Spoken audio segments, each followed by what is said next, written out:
তুলসী Gabbard উনি তার যেখান থেকে না ওদের ন্যাশনাল যে ইন্টেলিজেন্স সেটা total box and that United States of America, যেখানে আমেরিকা ইউরোপ পুরা হোল ইউরোপকে কেয়ার করে না।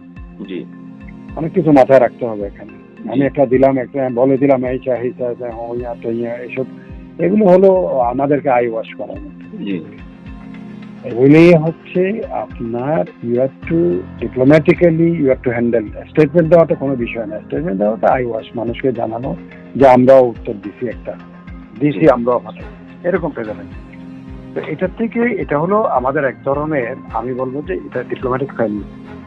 এই যে তুলসী গ্যাবার্ড যে স্টেটমেন্টটা দিয়েছে, before she has given the statement or United States of America has given the statement, আমাদের উচিত ছিল এই ধরনের স্টেটমেন্ট না আসার মতো ডিপ্লোম্যাটিক অ্যাপ্রোচগুলি করা। জি, এই স্টেটমেন্টটা আমাদের জন্য তো নিশ্চয়ই আপনি যে বলছেন এটার মধ্যে ক্লিয়ার, তবুও এটাকে কি খুব সহজভাবে নেওয়ার আছে, হালকাভাবে না?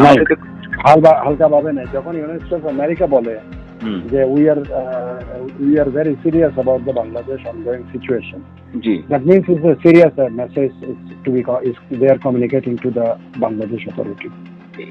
এটা কি ভাবার কোনো কারণ আছে যে ইন্ডিয়ানরা বুঝায়া বাজায়া তারা এই কথা বলছে? অনেকে ব্যাখ্যা দিতে চায়। শুনুন, ওরা মুখে জাল খুব কম খায়, আমাদের মতো না। আপনি ইন্ডিয়ানরা বুঝলে ইন্ডিয়ানদের বাঁচ দেওয়ার জন্য হোয়াইট খ্রিস্টান স্টেট নিয়ে তারা চিন্তা ভাবনা করছে, যখন ইন্ডিয়ানদের তারা জিজ্ঞেস করতেছে। জি, আচ্ছা, আরেকটা সব দোষ পাকিস্তানের। শুনুন, আমাদের একটা স্বভাব হয়ে গেছে সব দোষ পাকিস্তানকে দেওয়া। কিছু হলেই এই পক্ষ বলে যে আইএসআই আসছে, ব্যবসা কেন করছে, আইএসআই ওর সাথে মিশে। আর এদিকে হলে বলে যে হ্যাঁ ইন্ডিয়া করছে সব, কেন আমরা তাইলে কোথায়? এখন প্রশ্ন আপনার কাছে যে সিএ অফিস থেকে স্টেটমেন্টে বললো এই ধরনের কোনো ঘটনা এখানে ঘটে নাই, কিন্তু বাংলাদেশে কম হোক বেশি হোক সংখ্যালঘুর উপর নির্যাতন তো হয়েছে। তারপরে শুক্রবারে তো হিজবুত তাহরীর মিছিল বাইর করছে। আমার শুনেন, হিজবুত তাহরীর মিছিল করুক, হিজবুত তাহরীর কারো কাছে কাউকে মারছে, এখানে কারে ক্ষতি করছে। হিজবুত তাহরীর মিছিল করার আগে কেন আমি আমার ইন্টেলিজেন্স ফেলিওর, যদি আমি হিজবুত তাহরীরকে সামনে আনতে না চাই তাহলে সেখানেও তো আমার এক ধরনের ইন্টেলিজেন্স ফেলিওর আছে। তাও ঢাকা চট্টগ্রামে হলেও বলতাম যে এখানে less focus, Dhaka is more focus, more intensive security coverage there. এখন সেখানে যদি হয় তাহলে এটা তো যদি হিজবুত তাহরীর তো বলতে নিষিদ্ধ ঘোষিত, তাই না? গভর্নমেন্ট তাহলে ওইটার জন্য সে বিবৃতি একটা কেউ দিতে পারে। তোমার এখানে নিষিদ্ধ ঘোষিত ওরা যদি মিছিল করতে পারে তাহলে অন্যরা কি করবে? আর ধরেন হিন্দুদের, এটা আমিও জানি আপনিও জানি, হিন্দুদের এখানে কোনো অত্যাচার হচ্ছে এটা আমি কিন্তু নো, এটা একবারে অতিরঞ্জিত। আমি কোনো মাইনরিটি, আমার তো সব বন্ধু তো ম্যাক্সিমাম সবগুলো হিন্দু। হ্যাঁ, ধরেন আমার বন্ধুরা সব হিন্দু ক্লোজ।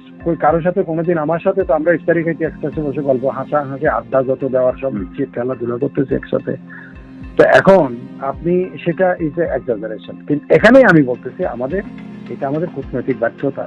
আমরা সেটা ভারত, আপনি যে কথা বললেন যে ভারত এখানে যদি ইয়ে করছে কিনা, মোটিভেট করছে কিনা, তাহলে আমরা কেন পারতেছি না? আমাদের তো ওয়াশিংটনে বিশাল স্থাপনা আছে, আমাদের তো ফরেন অ্যাডভাইজার আছে, আমাদের ফরেন অফিস তো ফোকাস করার কথা। ইন্ডিয়া তো অনেক কিছুকে ফোকাস করতে হয়, চায়নাকে নিয়ে ফোকাস করতে হচ্ছে, সেভেন সিস্টারকে নিয়ে ব্যস্ত, কাশ্মীর নিয়ে ব্যস্ত, তারপর তারা ওয়ার্ল্ড পলিটিক্সে তারা ইনভলভ সিরিয়াসলি। কিন্তু এখানে আরেকটা বিষয় আছে, এখানে তো প্রচুর মাজারে হামলা হয়েছে, এটাও তো একটা কনসার্ন তাদের। আরে ভাই, মাজারে হামলা হোক, মাজার তো হিন্দুদের হামলা করে না।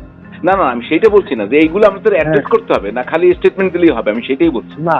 আমি সেই কথাটাই বলছি। আপনি আমাদেরকে তাদের যদি ইউনাইটেড স্টেটসকে যদি আমরা আমাদের কনভিন্সিং ইয়েটা আনতে পারতাম, তাহলে বলতো যে ভাই আমরা তোমাদের হেল্প চাই, এই মাজার সাজার যারা আক্রমণ করতেছে এগুলি তোমরা আমাদের হেল্প করো যেন আমাদের এখানে মাথা চারা দিয়ে উঠতে না পারে। এটা একটা কনভিন্সিং। এটা না করে তুমি তারা আরো অ্যান্টাগনাইজ করলাম। হ্যাঁ, আমি তোমার থেকে কম কি বললে হবে? এইটুকু মনে রাখবেন, এটাই আর কি। আমার আম্মা বলতো যে ভাই বাবা বলি ধরতে যাওয়ার আগে ভাইয়ের বলে কুস্তি ধরিও না।